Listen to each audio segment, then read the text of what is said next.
How's it going, guys? It's K Cars, and in this video I want to talk about my future plans that I have for my 2001 Jeep Cherokee XJ.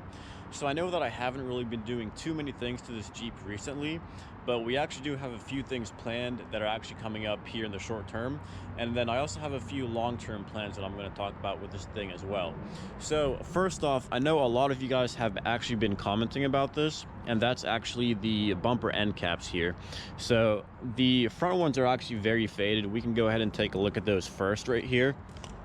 So right here, these are the bumper end caps. Not really too sure what exactly the purpose of these things is, other than to like protect what's underneath and like complete the look of the Jeep. But these are known to fade in color. As you guys can see, there's a lot of fading on the front here. Now, what causes this fading is mostly just sitting out in the sun. So I'm pretty sure this thing lived most of its life outside in the sun, you know, not garage kept for most of the time. So that's probably the biggest reason that these are faded like this. You can go to the passenger side here. You can see the same amount of fading here. This one kind of has like some more discoloration. It kind of looks green here on the corner. And they're also, you know, there's a few scratches in here. Obviously not a huge deal with the scratches because it's just a plastic bumper end cap, so these things are going to scratch pretty easily. There's really not much you can do about the scratching, but there are several different methods that I've seen people do to actually bring back the color of these bumper end caps, which I'm going to go over in today's video.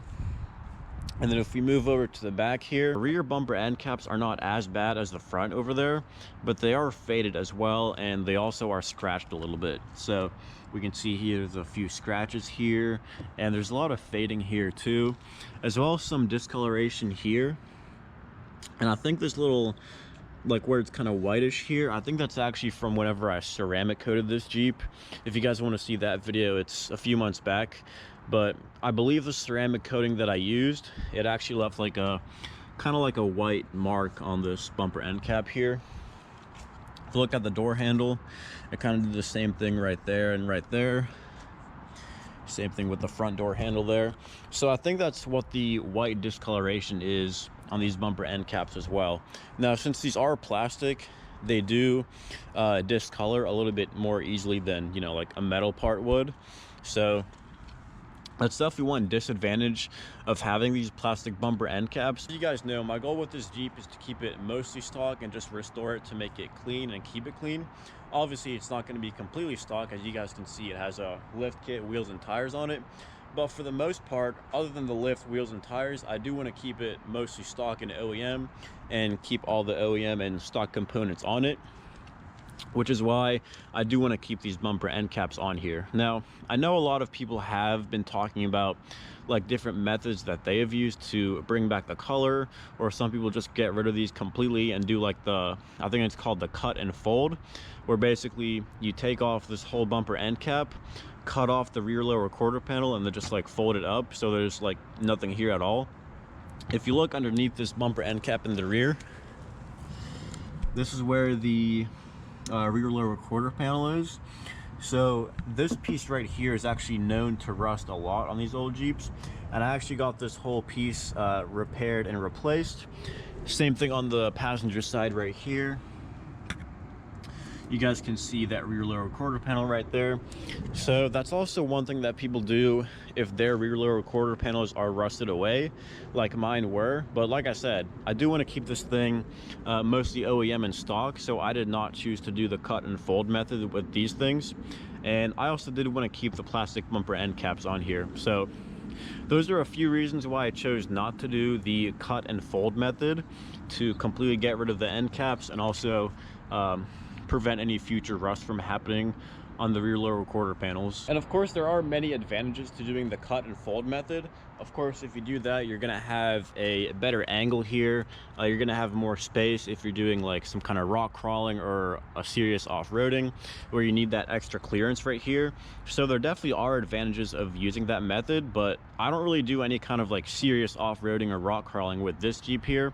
And I do like the look of these end caps as well. So that's the reason why I'm choosing to actually keep the bumper end caps on here. But like I said, there definitely are advantages to using the cut and fold method.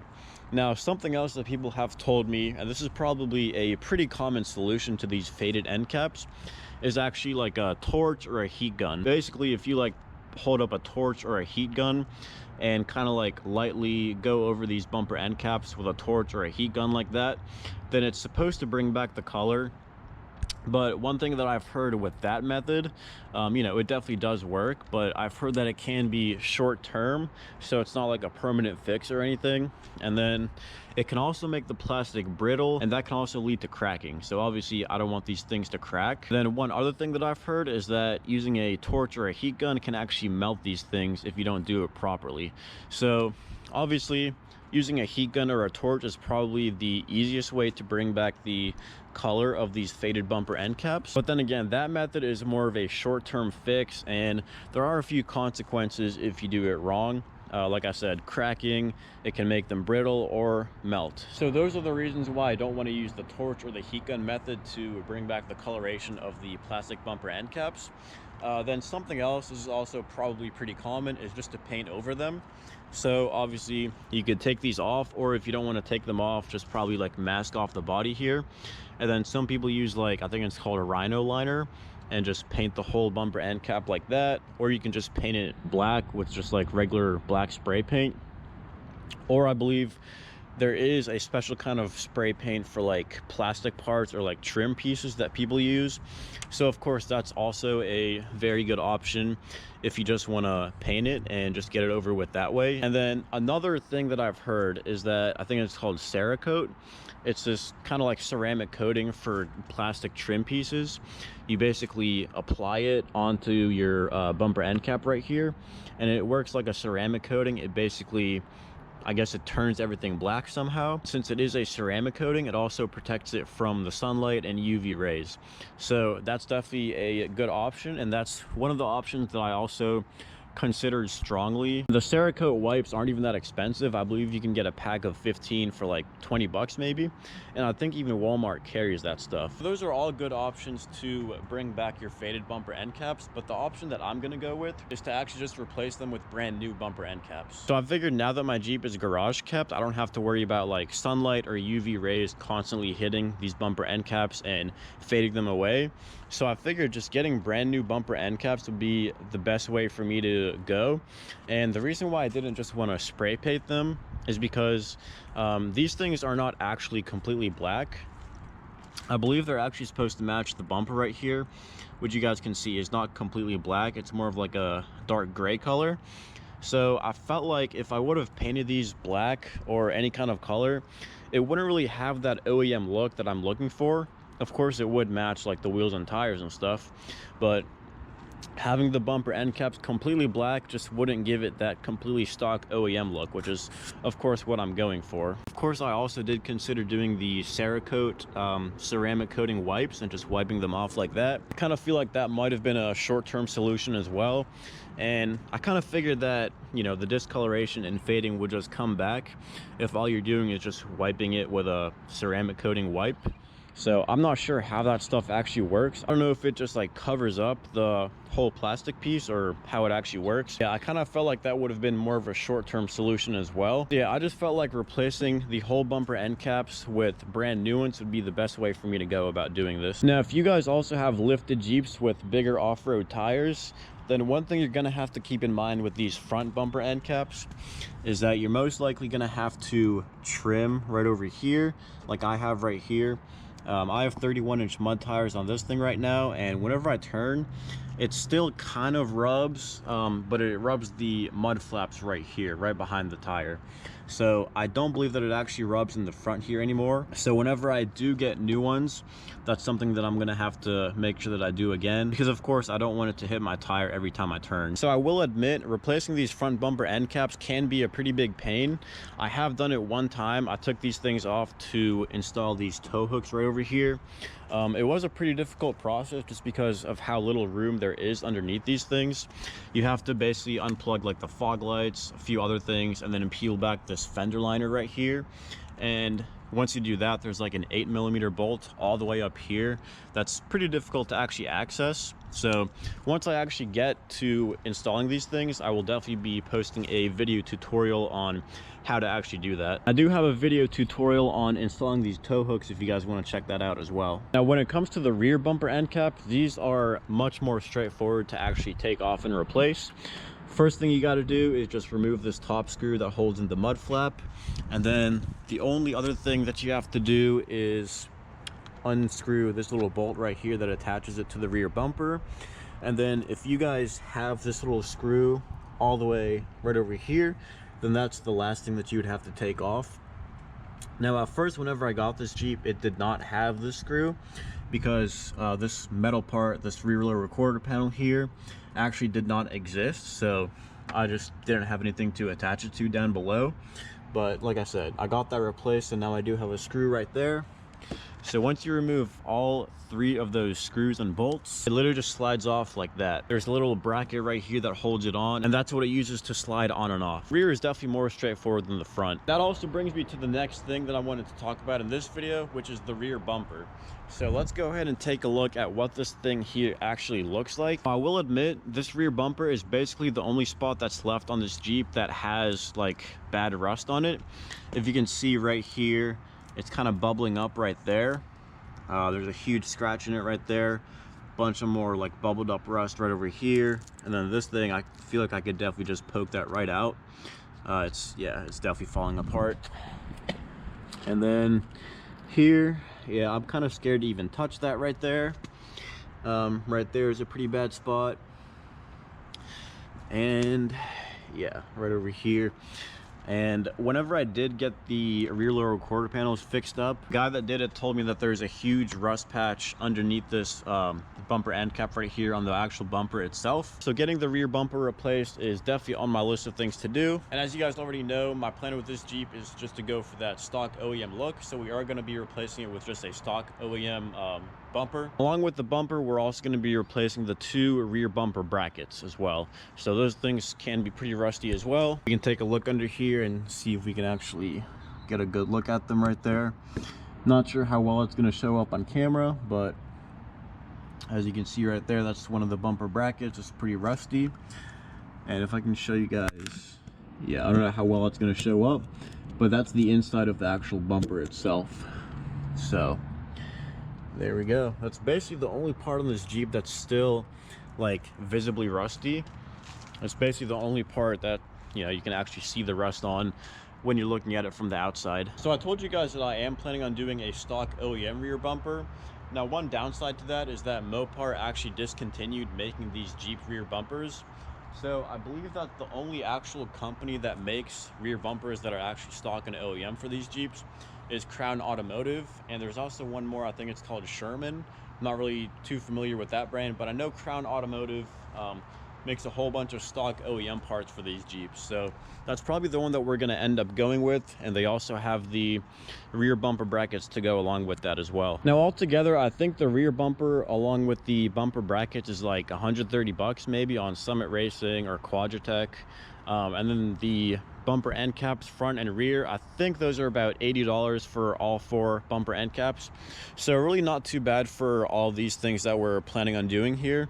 So yeah, I'm not sure how much it's going to cost to actually paint the rear bumper, because when you get it, it does come black, I believe. So I definitely do want to get that matched and painted to actually match the Patriot Blue here that I have on the body. All right guys, so the front and rear bumper end caps and the rear bumper are some things that I have on my list of things to do next to this Jeep. But then for the long-term things that I want to do, let me show you guys the roof here. So the roofs on these old XJs are known for getting pretty rusty and having these rust spots on the roof here. So as you guys can see here, we do have a few rust spots on the roof. There's a few right there on the passenger side, and then we can look up front here. There's a bunch of just little small rust spots on the entire roof. So it's really not too bad right now, but as you guys know, rust definitely does spread. So it's definitely something that I do want to get taken care of sometime down the road. I'm not really too worried about it right now because I don't really, like I said, this thing is garage kept right now, so I don't have to worry about it getting like constantly rained on or being outside in the elements or bad weather or snow or anything like that that could cause more rust. But yeah, the roof is definitely something that I do want to get taken care of. I'm not sure what actually needs to be done. I doubt the whole roof will have to get replaced. We can probably just get away with sanding and painting, so it really shouldn't be too bad. And then moving on, we do have some very minor spots on the doors here. You can see there is a spot right over here that's starting to rust a little bit. Honestly, we could probably just sand that and touch it up with some paint. And then other than that, I do want to just touch up these little chips. You guys can probably see that one right over here. And there's definitely a few more on the Jeep here. Yeah, I mean, I have touched up a good bit of spots on this Jeep, mostly on the front here. Let me show you guys. It's really not too visible unless you're actually looking for it.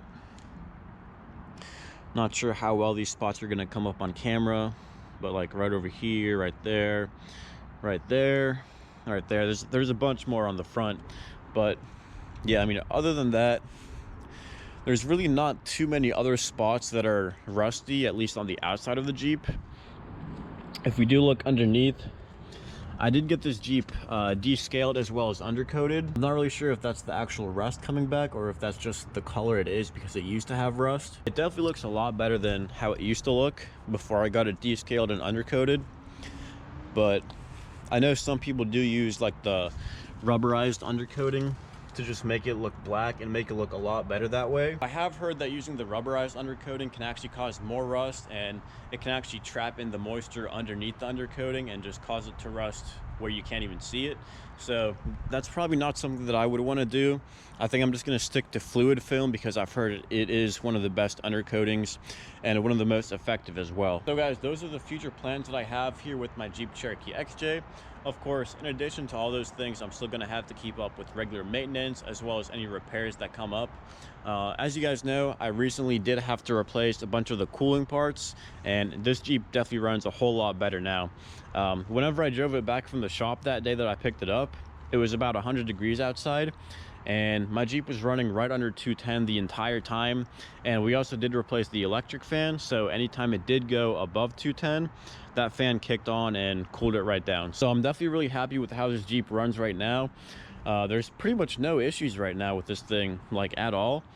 So yeah, pretty happy with how this Jeep has been turning out. So yeah, I'm definitely pretty happy with how this Jeep has turned out in the past 1.5 years that I've had this thing. I also hope that you guys have enjoyed watching my journey with this Jeep. I think I have mentioned this in some of my previous videos maybe, but let me know down in the comments. I am thinking of getting a Jeep Wrangler JL. Of course, I'm not planning to ever get rid of this XJ, so the JL would just be in addition to the Challenger and my XJ right here. So let me know down below in the comments if you guys would like to see a Jeep Wrangler JL on the channel. I would plan to do a lot more trips with that Jeep and just see how it can do off-road completely stock, and then we're gonna build it up for off-roading and like actually off-road it. So I think that would be a whole bunch of fun. Let me know down below if that's something you guys would like to see on the channel.